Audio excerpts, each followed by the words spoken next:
Hello and welcome to my YouTube channel. Regular viewers will know I review many video, audio and photographic related products. I've been asked actually over the last few weeks, what gear do I use for filming my YouTube channel? And I thought, well, now's as good a time as any to let you know what I do use. I generally use between 3 to 4 cameras for filming, and I do a multicam edit in Final Cut Pro 10 on my Mac. And you probably can't see because it's too wide an angle, but I've got the three angles from last week's video here. I've got close up, medium close up and the wide. So that's normally my kind of setup. I have a close up, which is sort of a headshot. I have a medium close up, and then I have a wide. So the close up camera is always my Sony A7 III. And the reason for that, because the autofocus on it is so damn good. I love my A7 III. I don't use it a great deal for photography, and I'll explain why I don't in a moment, but and what camera I do use for that. But it's the A7 III, the Sony A7 III I use for close-up. And I have on the top of it a little Andy Cine 5-inch monitor. It handles a 4K signal. It's a really, really good monitor. Unfortunately, I have to unplug it when I start filming because in Sony's wisdom, when you plug anything into the HDMI port on any of their cameras, it knocks out the face detect autofocus. And because I'm in so tight, I do really want the autofocus to work. So I'm kind of working blind because I can't see it. There's no articulating screen on the Sonys, but I still love the camera.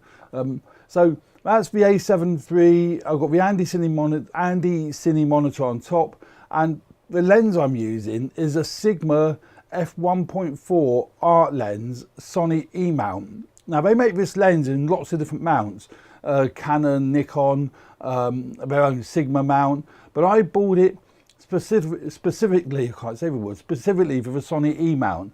And because it's an f1.4 lens, it gives that nice creamy bokeh background. And I'm using a variable ND filter on the front, which I need to use to be able to get the aperture right down to f1.4. So that's pretty much the Sony A7 III, and it's on a Manfrotto B3 Manfrotto. I don't know, actually I didn't check that. It's on a Manfrotto tripod, one of these portable sort of tripods. Now, the next camera I'm using, which is the medium close-up, which is this one here, is the Sony A7R Mark II, the A7R II, which is one of the slightly older ones, still a current model, but it's slightly older. I've got, that's getting a medium close-up, and I've got fitted to that my Sony 24-70 f4 G lens. It's not a G Master, it's the G lens. Very, very pleased with that camera, very pleased with that lens. The autofocus isn't quite so good on that camera. And I have noticed that, particularly with video. I have done shots where it does hunt. So again, I've got a monitor on top, which is the 7-inch, what one is it? It's a 7-inch Lilliput monitor. Again, handles a 4K signal. It's a really nice monitor. It's a bigger screen. And you've got your histograms, false color, and various other functions. I have done a review on both the Andy Cine monitor and the Lilliput monitor. So for me, medium close-ups, I'm using the Sony A7R II, and I've got it switched to a Super 35mm mode because the 4K video that comes off the A7R II is better. I'm not sure I can say much better, but it is better in crop sensor mode than it is in full frame mode. So that's the A7R II fitted with it, the Sony 24-70 f4G lens. And it's on a Manfrotto, I'll have to check the links to that, but it's a Manfrotto tripod, one of these easy carry around tripods. So that's for 2 Sonys. And then behind me, I've got my, let me turn my chair around. I've got my Olympus OMD EM1 Mark II, and I generally use that for filming the wide because the main reason being is because I've got the Leica 8-18, 6-18, yeah, 8-18 extreme wide lens fitted to it. Now, the 8-18 is effectively, in full frame terms, you double, well, in APS-C terms, you double it, so it's about 16 to 35. I'm not quite sure what it'd be in full frame. Or was that full frame mode? I don't know. But you can see from that angle that is set to its widest, so that's an extreme wide. And that's the Olympus OMD EM1 Mark II. Great camera, great 4K footage. The 4K video that comes off it does frustrate me because it breaks it up into smaller clips, because it doesn't use the NTFS-C formatting or exFAT. It uses standard FAT32. So because of that, because of the way the cards are formatted, you can't get more than 4 gig per clip. So it breaks it up into lots of small clips, which is a pain in the bum when you're doing a long video. Again, not too complicated on Final Cut Pro 10. So that's my Olympus OMD EM1 Mark II. Now, that particular camera is my favourite camera as a photography camera. I love it to bits for taking out for photography. So that's what I use when I'm going out mostly. And the reason why I like it is because of the grip. Although technically the image quality isn't so good because it's micro four thirds compared to full frame, it's so lovely to use and you want to pick it up and take more photographs with it. I will be going out and about more with my Sony though, my Sony A7 III, because I haven't really given that a thorough sort of photography test. So yeah, that's my Olympus OMD EM1 Mark II fitted with the Leica 8-18. Now, quite often I do swap things around a bit and I use the Olympus for the wide, which I'm using my Sony for, and I would normally use this absolutely superb, it's a Panasonic 12 to 35 f2.8 Pro lens, and quite often I'll use that lens instead of the Leica 8-18. And when I use that, say for example I need to use the Sony to demonstrate something with, well then obviously I can't use it for filming, so I stick this lens on the Olympus, and that's what I tend to do.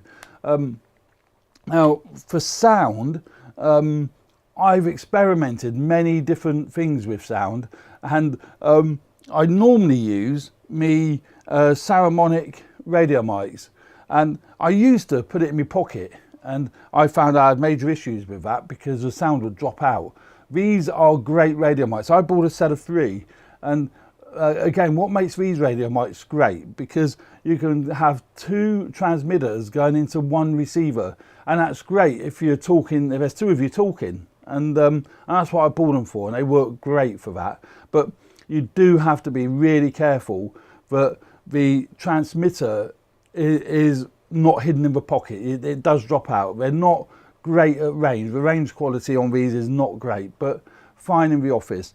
But what I also use, which I'm not using today because I didn't bother, but I would quite often use this Olympus LS100. Again, you're not going to be able to see it that clearly, but I use the Olympus LS100 audio recorder connected or tethered to me OMD EM1 Mark II over here with a USB cable. And what that does, it records the audio separately on here, so I can plug me tie-clip mic in, or I can just have it on a stand like that.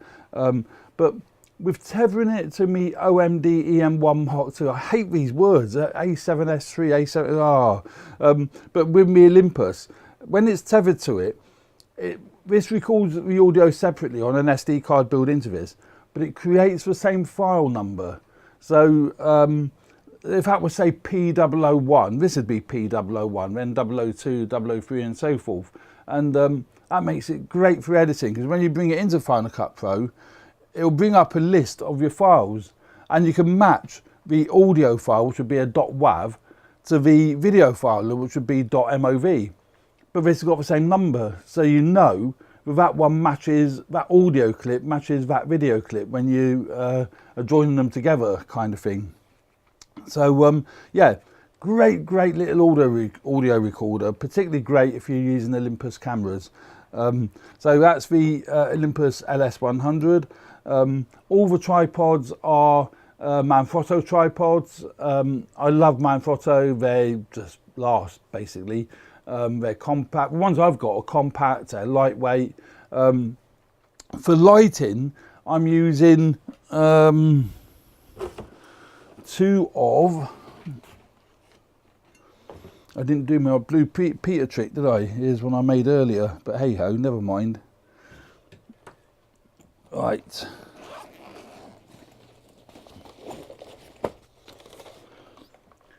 For lighting, I use two of these. Oh, well, I'm actually only using one today. Quite often, I'll use two, sometimes I'll use none. But most of the time, I at least use one. And this is a, what is this? Crappy. I thought it said crappy, actually. It says crappy. These are Chinese lights, and they come under all sorts of different brands. So you know, what I'm about to tell you may not be what you'll see on eBay or Amazon today, but this one is called a Craphy, C-R-A-P-H-Y, Craphy model PT680, whatever that is, but they're very cheap, 58 quid I think per light or something, 60 quid. Barn doors, which is useful.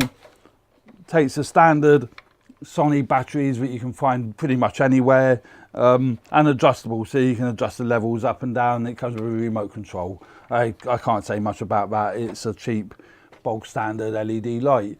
I haven't invested in expensive LED lighting with constant temperature control and blah de blah de blah, because well, I haven't found the need to. Although I perfectly understand why pros would use the more expensive LED lighting. I used to use redheads, but not these days, not with these sort of cameras. These LED lights are perfect for my needs. So if I'm filming two of us, then I will use two of these to create a nice, a nice light. So that's effectively the lighting on a standard, cheap lighting stand. Yeah, I'm looking at it now, it's just a crappy, cheap, standard lighting stand. So that's basically how I film it. So quick recap: A7 III main camera, A7R2 medium close-up, stroke wide. At the back here, OMD EM1 Mark II is the extreme wide because of a lens, the 8-18 lens. Sound, Saramonic, what's the model? TX9 kit. TX9 radio mics. Now, for editing, so once I've got to get all this footage off the cameras straight into Final Cut 10. That's the answer, definitely the answer. It's fast, it exports fast, the editing is wonderful, multicam editing. Now, I'm not criticising Adobe Premiere because I've never used it, so I can't say this is better than Adobe Premiere or what, because I've never used Adobe Premiere. I've played with it, but never really used it in anger as such. I've got so used to the way Final Cut 10 works, so I have no need to try Premiere or Resolve or any of the other, editing programs. But yeah, this is an awesome bit of software, certainly for multicam editing. Well, for all editing actually, not just multicam editing, whatever editing you need to do. I always set all my cameras to 4K. Not that I upload in 4K, ironically, I upload in 1080. But the reason being is that editing in 4K, well, here's a good example. That is how it came out the camera, that's the wide shot, but I wanted to crop in tighter. Develop. Now, and that's exactly the that's exactly the same shot, but cropped in tighter. And with 4K, you can do that. Let's get rid of the audio. That's not the right one, is it? You can do that. See what I've done? Cropped up really tight, and you can do that without losing quality. So that's why I always shoot in 4K, so that I've got the flexibility in the edit, not necessarily for outputting in 4K. So here we go. I think I've pretty much covered the kit that I use. Oh, and one more thing that I do use on a regular basis for cutaway shots. Like, once I've filmed this, I will want to get some cutaways of the A7 III, the A7R2, the Olympus and what have you. And I'll use because it's so quick and easy. Again, it's a 4K little camera, my little RX100 Mark V, and that's a camera I'll use for getting all the cutaways, well, most of the cutaways. I just love this little camera, and this goes out with me every time I go out. I've got a little pouch over here for it, so I've got this little pouch, fits on my belt. So that camera is what I use for me cutaways. So there we go. That is a quick, hopefully quick overview of my setup for my YouTube channel. It does vary. Sometimes I might use 4 cameras, and sometimes I'll only use 2, but rely on cutaways. But in general, that would be my setup for filming these shows. So I hope you found that interesting. I enjoy doing these videos, and they do take a lot of effort. So if you do enjoy them, please hit the subscribe button and hit the like button. I really appreciate that. And just so you know, I get asked this as well. Do I get sent equipment or given equipment by manufacturers, dealers, whatever? I don't. Every single item that you see on my channel, I've paid for out of my own pocket. There's no sponsorship. I don't have any sponsorship with anyone. No deals with anyone. It's as simple as that. It's as straightforward. I go and buy it. I use it. Sometimes I might sell it. Most times I keep them. So there we go. That's my channel, and that's how I produce these videos. So thanks for watching. Hope you enjoy it, and keep your eye out for the next one. Thanks very much. See you again. Bye.